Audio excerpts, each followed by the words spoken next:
Nehemiah chapter 8. जुदेव शास्त्राचो आरंभ एजरा समूत वाचता. माटवांची परब. आतां 7वो म्हयनो पावलो तेन्ना इस्रायलीतकार आपापल्या नगरांनी आसले. सगळी परजा एकूच मनीस जाल्ले परी उदकाच्या दारवंट्या फुडल्यान आसलोल्या चौकार एकठांय जाली. सर्वेस्परान इस्रायलाक फर्मायलोलें मोइजेसाचे समृद्धीचें पुस्तक तांणी एजरास धर्मशास्त्रियाक हाडूंक लायलें. ताणें तें सोबे मुखार हाडलें. सोबेंत दादले, बायलो आनी गिन्यानाक पावलोलीं भुरगीं आसलीं. हो 7व्या म्हयन्याचो पयलो दीस आसलो आनी उदकाच्या दारवंट्या फुडल्यान आसलोल्या चौकार दादल्यां, बायलां आनी गिन्यानाक पावलोल्या भुरग्यां हुजीर भोव सकाळीं तें दनपार पर्यंत पुस्तकावेलें ताणें वाचलें. सगलो लोक समृद्धीच्या पुस्तकाक चिंतान कान दितालो. मुद्दम उबारलोल्या लांकडी उपदेसासनार एजरास उबो रावलो. ताचे कुशीक उजव्यान उबे आसले मातितिया, शेमा, अनाया, उरिया, हिल्किया आनी मासेया. ताच्या दाव्यान पेदाया, मिशायल, माल्कीजा, हाशूम, हाशबद्दाना, झेकारिया आनी मेशुलाम. एजरास सगल्या लोकांहून उंच आसलोल्यान सगल्यांक दिसता तशें ताणें पुस्तक उक्तें केलें. ताणें पुस्तक उक्तें कोत्तोच सगलो लोक उबो रावलो. तेन्ना एजरान सर्वेस्पराक वत्त्या देवाक दिनवासलो आनी सगले परजेन आपले हात उबारून आमेन आमेन अशें म्हणलें. उपरांत सगलीं बागोवलीं आनी साश्टांगी पडून तांणी सर्वेस्पराक नमस्कार केलो. आनी आपापल्या जाग्यार बसून आसतना जेशुआ, बानी, शेरेबिया, जामीन, आकूक, शेबातिया, होदिया, माशेया, केलिता, आजारिया, जोजाबाल, हानान, पेलाया ह्या लेवितांनी तांकां इस्कुतावन समृद्धीची समजणी दिली. समृद्धीची समजणी दितना सगलो लोक आपापल्या जाग्यांचेर बसून आसलो आनी एजरान देवाच्या पुस्तकावेलें वाचलें आनी ताचो अर्थ असो दिलो की सगलो लोक वाचलां तें समजलो.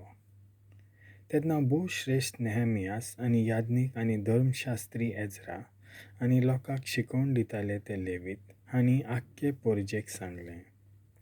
हो दीस सर्वेस्परा तुमच्या देवाक पवित्र करून भेटयलोलो दीस. दुखेस्त जावं नाकात, रडूं नाकात, कित्याक समृद्धीचीं उतरां आयकतना तांच्या दोळ्यांनी दुखां आयलोलीं. उपरांत ताणें सांगलें, चलात, चोरप खायात, गोड सोरो पियात आनी कांयच तयार करूंक ना ताका तांतलें कितेंय धाडात, कित्याक हो दीस आमच्या सर्वेस्पराक पवित्र करून भेटयलोलो दीस. तुमी दुखेस्त जावं नाकात, कित्याक सर्वेस्पराचो संतोश तुमचें बळ. आनी लेवितांनी सगल्या लोकांक थंडायलो म्हणून शांत रावात. हो दीस पवित्र दुखेस्त जावं नाकात. आनी सगलो लोक जेवंक पिवंक आनी दुसऱ्यांकूय आपलो वांटो दिवंक गेलो आनी आपूण खुशाली करूंक लागलो, कित्याक आपणाक परगट केल्लें ताचो अर्थ तांकां मेळ्ळोलो. दुसऱ्या दिसा ताचे परजेच्या कुटुंबांतले मालगडे आनी याज्ञीक तशेंच लेवीत समृद्धींतलीं उतरां शिकूंक एजरा ह्या याज्ञिका मोहऱ्यांत एकठांय जाले.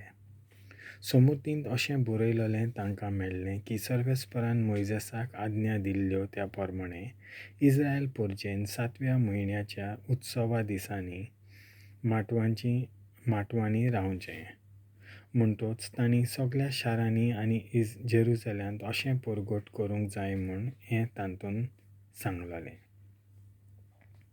दोंगरांचेर वचात आनी समृद्धींतल्या ग्रंथार बरोवन दवरलां तशें माटो उबारूंक उत्तम जैतून आनी रान जैतून रुखाच्यो, सुगंध रुखाच्यो, काजरां माडांच्यो आनी हेर दाट पानांच्या रुखाच्यो खांद्यो घेवन येयात. भायर वचून लोकांन खांद्यो हाडल्यो आनी त्यो खांद्यो वापरून आपआपण्याच्या घराचेर, आंगणांनी, देव मंदिराच्या आंगणांनी उदका दारवंट्याच्या चौकांत आनी एफ्रायम दारवंट्याच्या चौकांत आपणा पासत माटोव घातले. अशें परदेसांत थावन परतले सगळे परजेन माटोव घातले आनी तातूंत वस्ती केली. नूनाच्या पुतान जोशुआच्या काला थावन हो दीस पर्यान इस्रायल परजेन असो समारंभ चलोवंकूच नासलो आनी तांचो संतोश खऱ्यांनीच भोव व्हड आसलो. दिसाच्या दिसा पयल्या त्या निमाण्या दिसा पर्यान एज्रान देवाचे समृद्धींतल्या ग्रंथांतलें वाचून सांगलें. हो उत्सव 7 दीस लेगून चल्लो. 8व्या दिसा बरोवन दवरलोले त्या प्रमाणें एक दोबाजीक सुवाळ्याची सभा भरली.